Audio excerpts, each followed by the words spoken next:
All right, thanks, Marshall. Hello, everyone. Welcome to today's Q&A. My name's Gary Gurr. I'll be hosting, and we have Matt Clark. It will be driving documentation for us today. Paul's out on vacation. Um, Today, just a quick announcement. Today is my 18th anniversary with CSIS. I started 18 years ago on the 11th of September. So it's been quite a ride from back in the Datagate days to CalPads. Other announcements, the CalPads regional meetings and the CalPads regional update meetings are starting at the end of this month. So here is the information. So for September for Fall and One in all of the different areas. So try and attend those. Lots of good information there. And other than that, not a lot. Fall One's quickly approaching. We're gearing up for that. And we've got a lot of issues are being worked on right now. I don't know, Angela, did you want to say anything about any things that were fixed or known issues? Yeah, if Matt wants to navigate there, we did have a deployment yesterday, and so the recently fixed is up to date, as well as the active down below. So we got about half of the ones we were waiting on for the ODS reports and extracts. So this next sprint, which is next Tuesday, should wrap up the rest of them, hopefully. Oh, and that reminds me, been getting a lot of tickets on the foster reports. A lot of the users, if they have the correct roles, are not able to see the foster reports. It should have the foster youth role, and they have that. And we found out today that there is a new issue. It hasn't been logged yet, but you should see that soon. It's not allowing users without the authorized LEA role to see those foster reports, which in a lot of cases you don't want to give those users that authorized LEA role, but that is a workaround until we get it fixed. But they shouldn't have to add that role. They should be able to see it with what they got. So I just mentioned it because getting quite a few tickets on that today and yesterday. Um, Other than that, anything from any announcements from CDE? I We don't have don't have anything. any announcements, but thank you so much for letting us know about letting everybody know about the regionals. We're hoping everybody can come. Great. Thanks, Marianne. Thanks, Dominic. I heard you back there. So we'll go ahead and get started on the questions. First question is, I'm in the right place here. Q1 from Suen. Hey, Suen. LAAs do LPAC testing in the summer. However, CalPads will not accept future enrollment dates. This means the sites have to upload SNR records with summer enrollment dates, not the actual start date of the student. This causes issues with not being able to change the student's start in CalPads. The sites then have to go through the process of dealing with the original summer enrollment date and adding the correct start date. Is anything going to be done about this issue, like opening the enrollment start field so that our enrollment start date can be changed? Mara says, I've seen other districts with future enrollment dates in CalPads. Suen, we are able to upload this SNR with the school start date and this SOLA with the current date. Matt, do you have the error list handy? Center 14.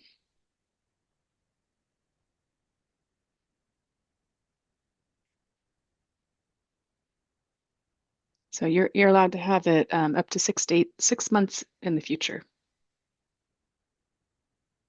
What you can't have is a future SIGA status date. And the CELA is you would use the date you're trying to test, or today's date. Yeah. Yeah, and we have a special accommodation for the summer testing. So July and August, they don't even have to have an enrollment record to have the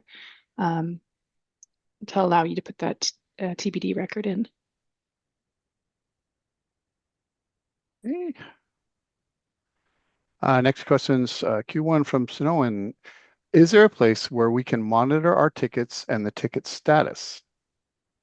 Unfortunately, no. No. I've talked about this before here. The ticketing system we are using is very, very old, and there is a push right now to upgrade to something a little bit more modern, and so that is one of the things we're looking for in our next system. Okay. Q1 from Joanne. Another district is asking us to remove our TBD CELA record for a student we had enrolled as a TK for 2 weeks at the beginning of this school year. This student was then enrolled at the next district as a PS preschool. If we remove the TBD record, won't it cause an error for not having a CELA record during that EOY submission, even if it's a TK?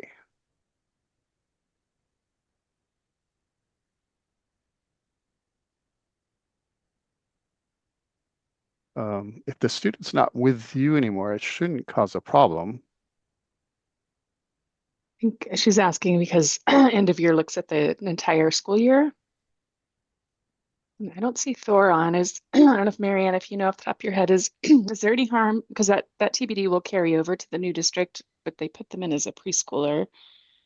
If we just leave that TBD record in there, does that cause any problems? Yeah, I would submit a service desk ticket just because I want to make sure we know all the different ins and outs of it.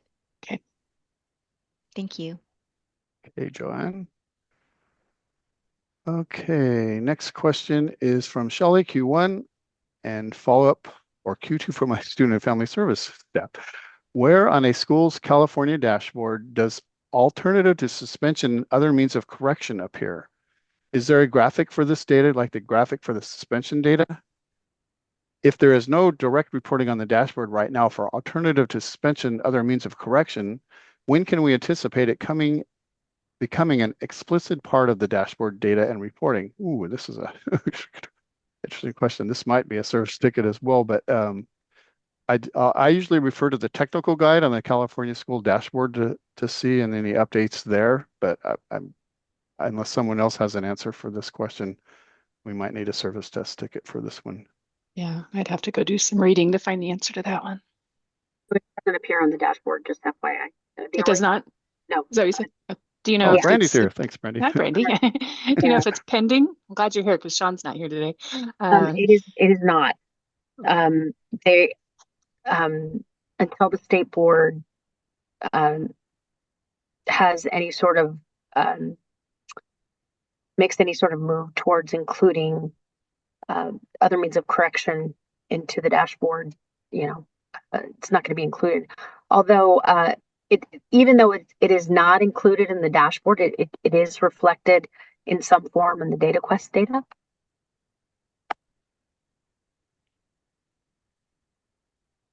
All righty. Q1 from Eva. Is it necessary to add a program record for students listed in family maintenance?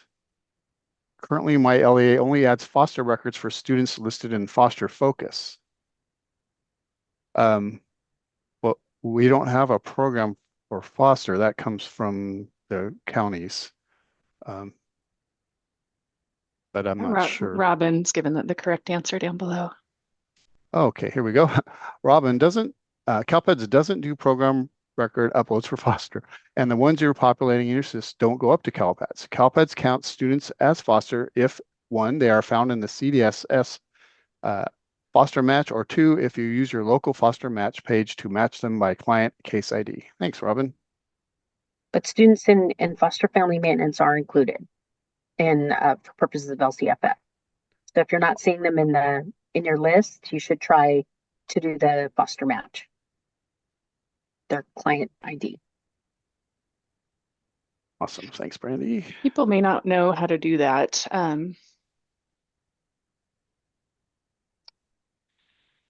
So Matt, if you go back to CalPADS under online maintenance, there's one called local foster match. And then you put in the client ID there. And so if they didn't make it on the state list, you could manually put it in here on that page. That's what Brandy was talking about. Okay. Eva has a Q2. We'll come back for that one. From Murrieta Valley, Q1. If we have a student in our adult transition program and the student is not attending and has not been able to contact either parent or student, can we proceed with dropping the student after documenting the multiple attempts to contact?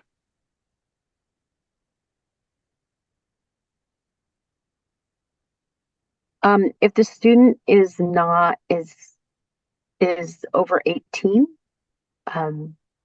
they're not subject to compulsory education anymore. So uh, if you're not able to contact the parent or the student, what you could do is use our new I'm so excited about this. You can use our new non-participation reason code of cessation of service without written revocation. Okay. Q1 from Jan. Any idea when the staging area will be available? It's stuck on service being accessed. It's currently unavailable. Please try again later. Yes, it's getting re-imaged this today and tomorrow, so it won't be available until Monday, maybe Saturday, or if you work the Friday. weekends. Should be Friday. Oh, late Friday or later Friday? Okay. Yeah, Oh, I wait, think they what's said today? Oh, yeah, today's only Wednesday. Wednesday. Oh, that's right. I was thinking it was Thursday. Oh yeah, today and tomorrow we're refreshing it with production data.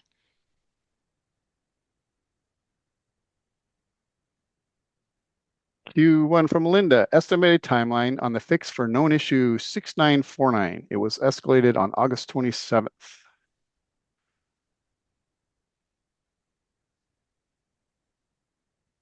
Checking.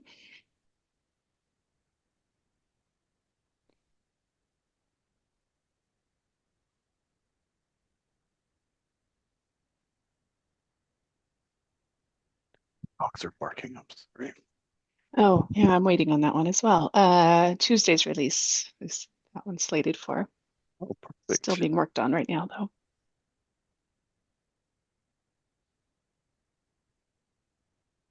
Q1 from Bavita. Just to make sure I understood correctly, the Cella ODS, SPRG ODS, and Symph ODS should get fixed next Tuesday, Yeah, the 17th. several of the fixes went in yesterday, but there's the remaining, or the target is to get the rest of them in by Tuesday, the 17th.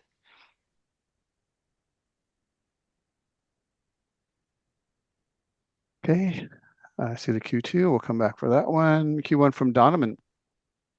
As a SELPL level user without access to my LAA's student information system, is there any advice on using the ODS extracts, SSID extracts to find students enrolled, but might not be in my student special education system?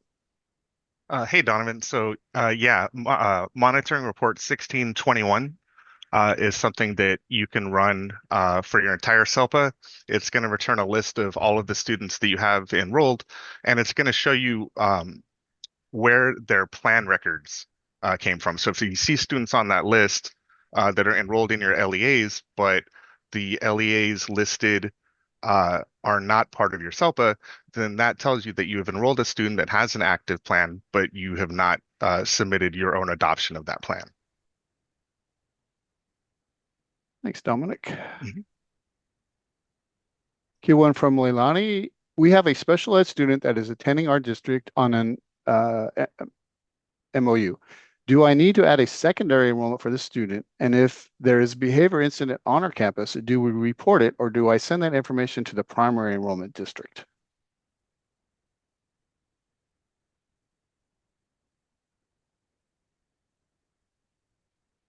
I think we'd have to know more about what the MOU is. Not sure I quite understand what that is. So you might want to just submit a service ticket and explain the specific situation, include things like, is the student actually attending school? Is ADA claimed by the school they're attending? Just things like that would help. Are they receiving special education services there, et cetera? Okay.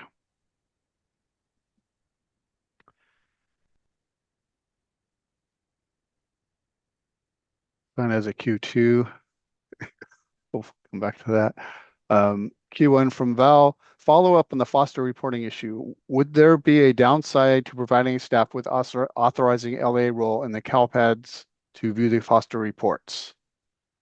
So Matt, if you could go back to CalPads and then under reports, county authorizing reports. So this is the page you would be giving them access to. And so if you're a county office, you're going to get all of your LEA's data in there. If you're a school district, you will have access to see your independently reporting charters that are authorized by you. The other option is just to wait till we get that bug fixed, or you could temporarily give them that role and then take it back once that bug gets fixed. Okay. Q1 from Christine. Is the issue with the Cella ODS that when a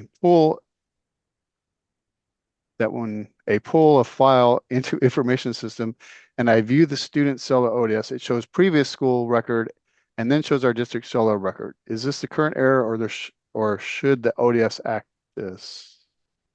I think that is the issue, yes. It's pulling in the wrong information.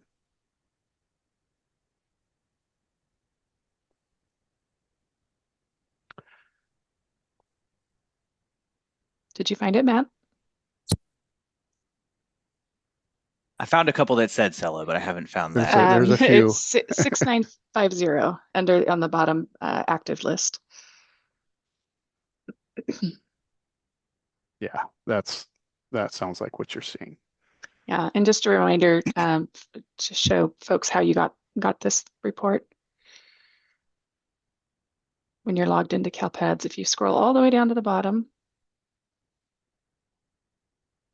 under the active and fixed known issues or issues, that this page gets refreshed several times a day. And so when you encounter a problem like that, this is a really great resource for you to come look at that active table and see if your problem has already been reported. Okay, Q1 from Larney. Is there an ETA on the issue with the Cella file having the incorrect student data? Our SIS does not have an option to import ELAS from CalPADS for our new students coming from another LEAs other than the CalPADS ODS extract. Our student list with missing ELAS is our SIS is growing and our ELD department is asking for them as a plan to support and services for our EL students. The one we just talked about is scheduled for Tuesday.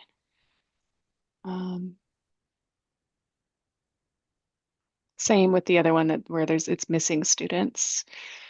And then I don't know if I talked about this last week, but we do have a new feature coming. I'm not sure if it's going to make it on Tuesday, but when you request the Cella extract, you'll have the option to say, show me only the most recent Cella record for the students I'm requesting, or you'd say, show me the entire history of all their Cella records. So that would be nice if it all came together with the bug fixes, but I'm not sure if that feature is going to be included yet. All right. Okay, Ethan, we got a Q1 here. I apologize if this is unclear. I've gotten myself rather confused. Sorry, the screen just bounced on me.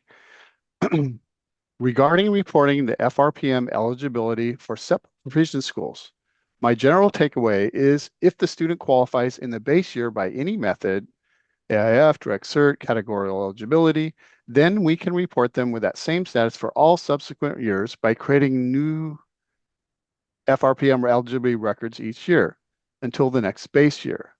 Students who enroll after the base year may be evaluated the year they enroll and likewise qualify via AIF or direct cert, and likewise continue to be reported with the same stats via the new FRPM record each year until the next base year.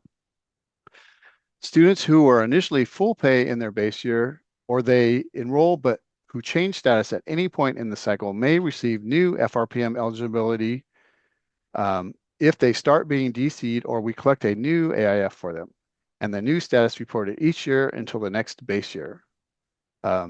Continuing, for all this, I understand the base year is the LCFF base year, which is not necessarily the same as the CEP base year or the provision base year, though often they are synced.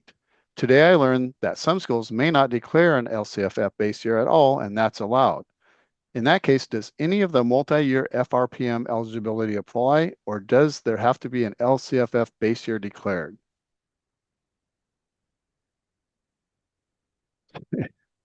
You know what? I just realized that I should have been listening that question. It was a long one, and I'm tempted to have Ethan put that in a ticket, and we can send it to the nutrition services just to clarify, because it was a little bit dicey in there, Brandy. Have to do with CEP. Just about It's everything. it's at 312 if you wanted to go read it and let us know if you want to try to answer it. Okay, I will take a look at it. Sorry about that. And Rebecca did post the link to the FAQ, the LCFF Yeah. FAQ. And I can tell that Ethan has read it just by what he's written, because that stuff's covered in that FAQ. But it does get confusing in there. So if Brandy doesn't know, Ethan, we'll ask you to put in a ticket for nutrition services folks. Q1 from Padma 3. What permissions can or should I give a user to work on only foster data in CalPads? Run foster student reports 5.6 and 5.7 or use the local foster match tab. Thank you. Well, the foster youth role, I think, is the only one that's really required. There's 2 foster roles though, right? Foster, it's like view and something else. There is Oh, yeah. another foster. I can't think of it off the top of my head. Maintain foster and foster youth. So the maintain is probably the one where that'll get you to use the local foster match. And then foster youth is the role you need to view the foster reports. But as Gary pointed out, he sent up a bug on that today that those reports are now hidden for some reason for folks that have that role. All right.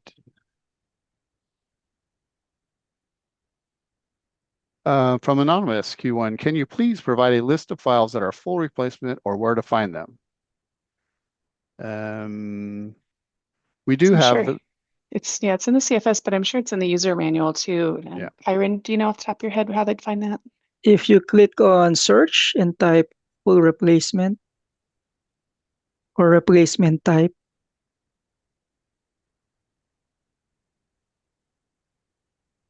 there you go. There you go. And then it has all of the table below that.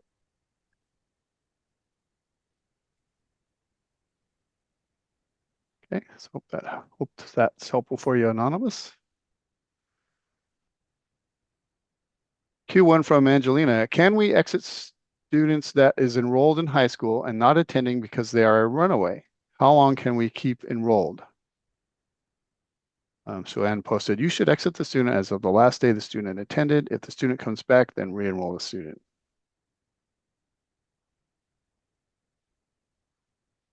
So Brandy, do they have to do the truancy stuff on runaways? I imagine they do. Yes, they would. So you're talking about the SARB? SARB, yeah. Thank Yeah, you. I couldn't, yeah, but it's, the word escaped me. yeah, it's contingent on whether or not they can find them though. So, but yes, if they reside within the boundaries of the district, they're supposed to SARB them. All right. Q1 from another anonymous. With CBED's Day fast approaching, in regards to reporting a vacant position for a SPED teacher, any advice as to how we should be reporting a substitute teacher? Ethan says if it's an official vacancy, no permanent hire for the position, you're supposed to report the seed and demographics of the short or long-term sub. If you click on the photo roadmap, that is also updated now. So any photo requirements would be able to be answered here. If you go to how to report teachers, determining which teachers. There you go. That should give you a bunch of scenarios to go through. Thanks, Kyron. Thanks, And Kyron. Gary, I can kind of clarify Ethan's question. Okay. Okay. So I know all of this base year stuff is really confusing for CEP schools, but just for CEP or provision schools, remember that there is a CEP base year and for provision school, a provision base year, which is the very first year on which they base your CEP reimbursement percentages, right? But for LCFF purposes, you can establish a separate LCFF base year for both CEP and provision schools, which most times aligns with that CEP or provision base year, but it does not have to align. Okay, so you can rebase for purposes of LCFF at any point in time. Now, the one thing I wanted to clarify about something you said was that if you establish, and I'm talking specifically about the LCFF base year. So let's just presume that you've established an LCFF base year. Essentially, if the student is a fully paid student, they do not receive free or reduced price meals. And you establish that as your LCFF base year. And then in a subsequent year, they're actually directly certified, or they qualify via some other means, application, for example, or actually you can't do applications, but alternative income information form. You cannot identify that student with an FRPM program record, right? They have to retain that same status that was identified in the base year. The only caveat is if the student newly enrolls after the LCFF base year. So I hope that answers your question. Ready.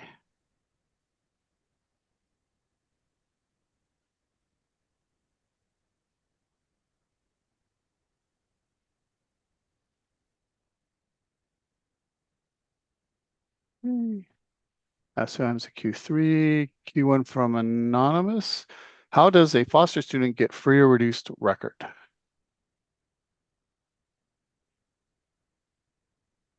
I think on the 1.17 LCFF report, they are automatically included in the LCFF if they're foster.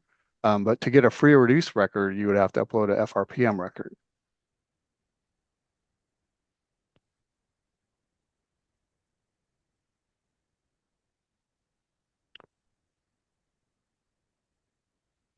Q1 from Nicole. I know that TK students do not have to be given the IEL pack this year. Is there a benefit to giving it to them anyway?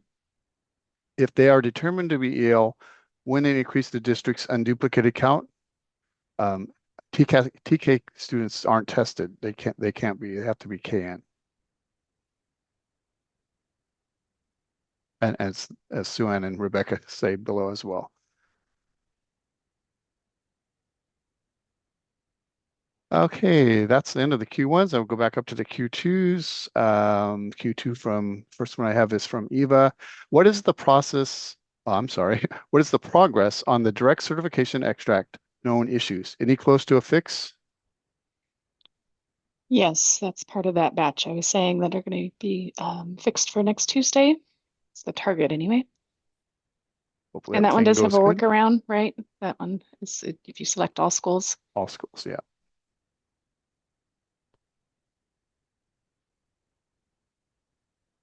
Okay, Q2 from Bivita. Oh, please ignore. That's right, we did mention that a few times, so we'll ignore that one. Q2 from Sue-Ann, the now usual question. I'm assuming you're talking about the SPED data guide and when it will be completed. She says no, it's the user manual, which I Oh, think she means the regular data guide. regular The data guide. user manual, Sue-Ann, is what we have up in front of us, and Kyron is putting stuff into that every day. The 2020 data guide is getting worked on, but as you can imagine, it's a pretty big undertaking. So I wouldn't expect it,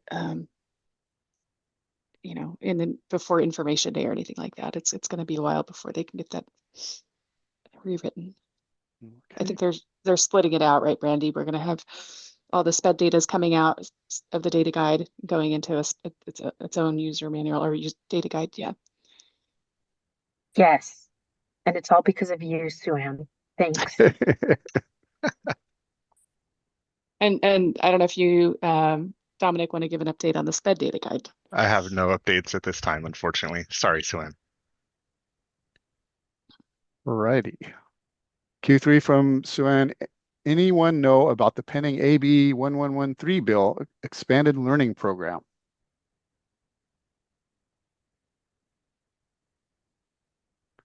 Doesn't look like it's. And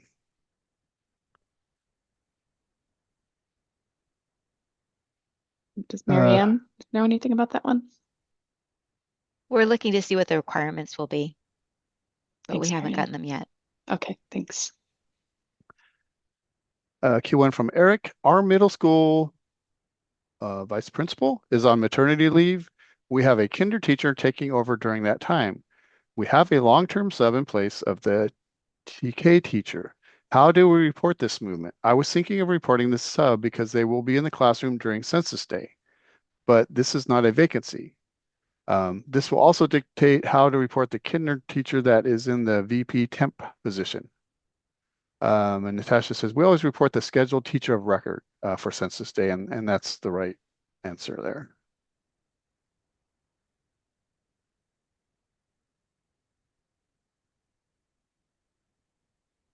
And 3:33, and I'm not seeing any more questions.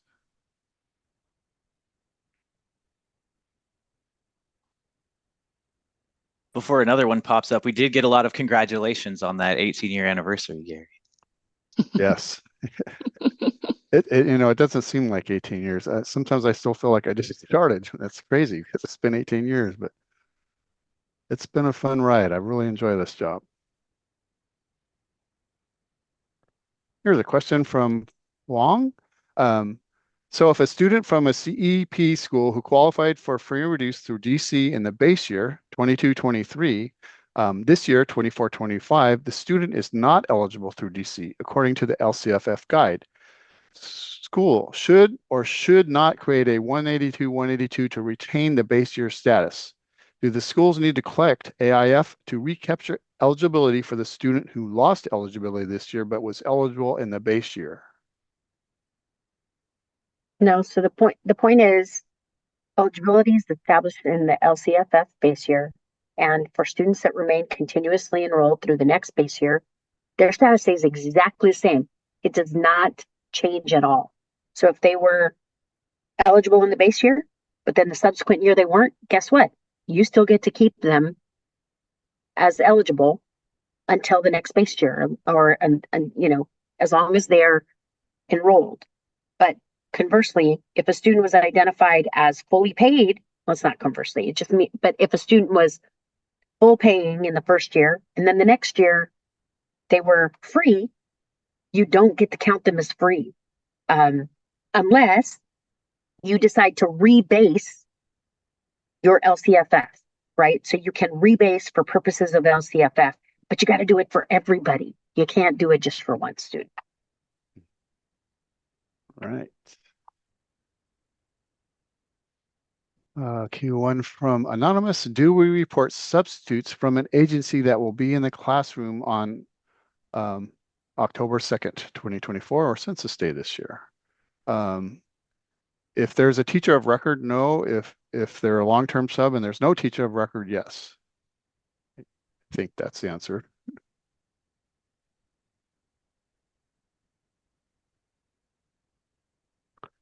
Q2 from Ethan. If a provision CEP school does not declare an LCFF base year, does that mean they can and should send the AIFs home to every student every year and sort of revert to doing that reporting purely on the data collected each year? That's a good question. That's probably some you should send to the principal apportionment folks. So either send in a CalPADS sport ticket or it's pase@cde.ca.gov, PACE. And if you send that question to them, they can probably answer that. But you're basically saying we're going to do it every single year for purposes of LCFF. So you are kind of establishing an LCFF base year, but you're doing it every single year. Can you repeat that email address? Oh, I'm sorry. It's P as in Paul, A, S as in Sam, E @cde.ca.gov. Thanks, Brandy. No problem.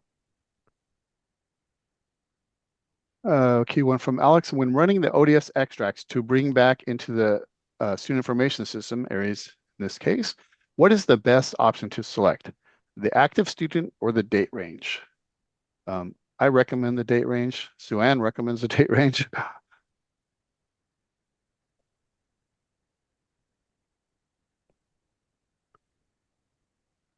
From Eric, so report the TK teacher for TK position and report the vice principal as administrator as if they were in the classroom. I don't think that's what we were saying. Just report her as an administrator on leave. And then put the sub.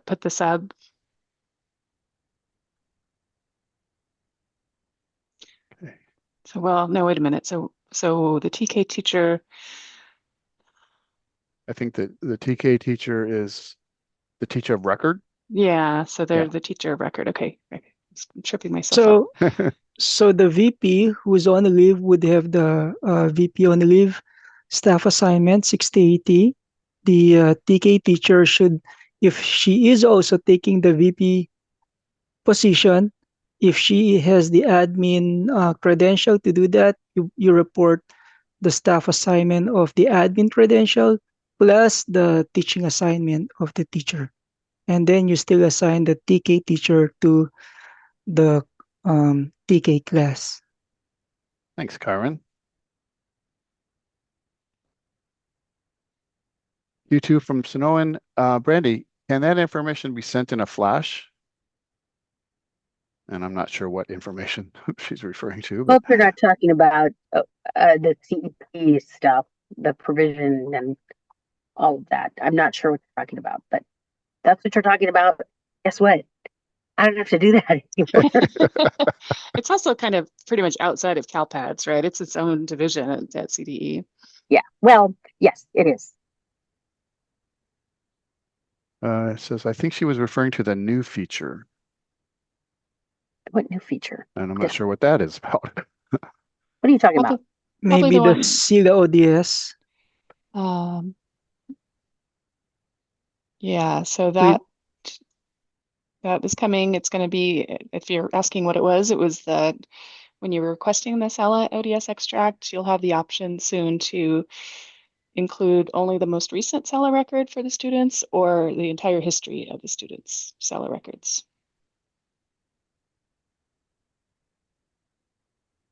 I knew Angela said there was a new feature, but Sue-Ann's saying Brandy said there was a new feature. I did? That's what that's saying. Maybe Sue-Ann misunderstood, misheard.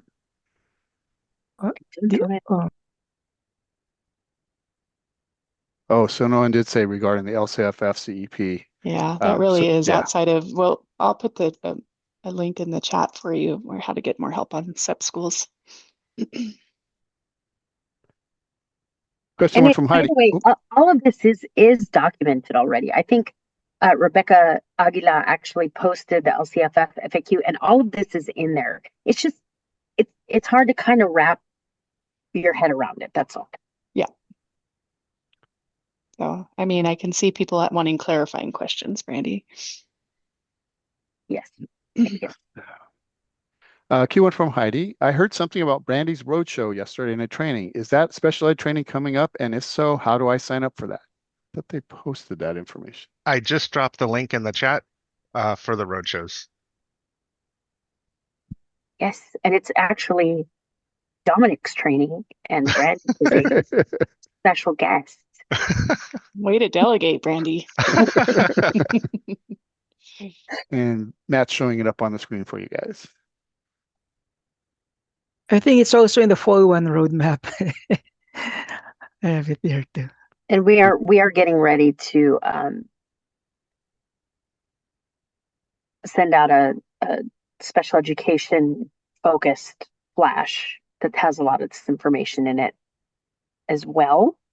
And CalPADS administrators are welcome to attend if there is space available in these sessions. And also, if you don't have a session local to you, many LEAs or county offices and SELPAs are offering virtual options. So we would recommend contacting the hosting agency contact that's listed there. All righty. Q2 from Anonymous, to follow up on the sub from the agency. The teacher of record is on leave the entire year. So then you would use the substitute seed if they have one. If they don't, then you use the 10-9s. Well, okay, but so just there's a distinction here. On leave means that teacher can come back. So they are the teacher of record.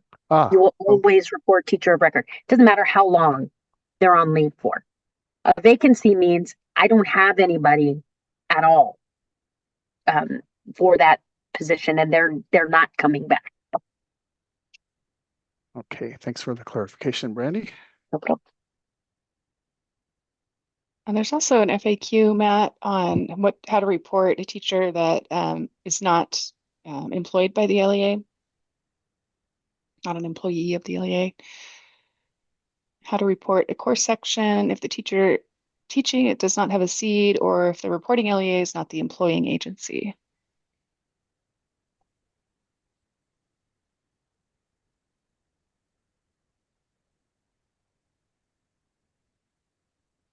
It's hard to find things in the FAQ sometimes when you're Yeah. trying to search Can for you it. state those keywords one more time, Angela? How do LEAs report a course section? Sometimes they won't pop up if they're not expanded, I find. There you go. Here we go. Sorry about that delay, guys. That's okay. Q1 from CJ. I've been looking at the data discrepancies while waiting for snapshots with certification errors begin. At the moment, they are all SPED-related discrepancies, and some of them are for prior years, like 22-23. How much time should be spent on these, and why are we dealing with prior years? I'd say none. I've been telling people just to focus on 24-25. And to your point about the SPED focus, that's true, because when we did the SPED redesign again, we focused on converting the certification validation errors to CDDs, but we are doing the rest of them now. So keep an eye on that data discrepancy screen, folks, as every Tuesday we'll be rolling out new data discrepancies. Also, if you're not aware, if you open data discrepancies, by default, it's 23-24. So you have to choose 24-25. Yeah, just for one more week. Next week is the rollover to the 24-25 academic year. And so all of our screens should default to that year now. Awesome. And I think that brings up Eric's point about the 23-24. That's all being updated next week. Oh, he's talking about the CDE website, though. Oh, the CDE website. Yeah, that Matt's got it up there. Yeah. That should be getting updated pretty soon to put the new dates in. Marianne, you want to speak to that at all? I just sent a message to our web person, so should come down pretty soon. Great. And that brings us to Sue-Ann's Q4. Are we annoying because we keep asking for stuff? No, not at all. That's what the QAs are about.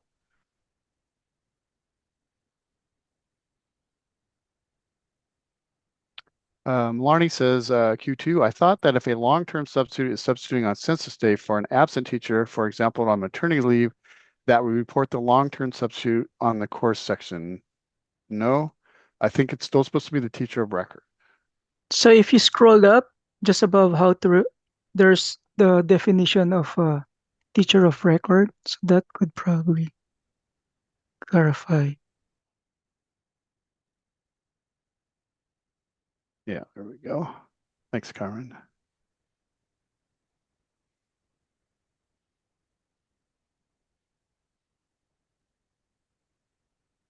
All right. About 14 minutes left. Are there any more questions? All right, folks. I think we'll go ahead and call it. Thanks for attending. We'll be back again next Wednesday. If you have any questions in the meantime, go ahead and submit a service desk ticket. Yolanda asks, do we get an email about the rollover? I think it's just going to happen. There's a flash, Marianne, right? Coming? Yes, it is coming. Feels like that one's been painful to shove out the door. We've been trying to get that one going for a while. Yes, it's on coming. its last legs. Yeah. Somebody asked about the Fall 2 roadmap. Matt, if we could just show folks how you got here. So if you were inside of CalPads, how did you get here?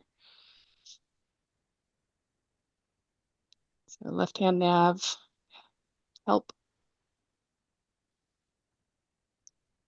user manual.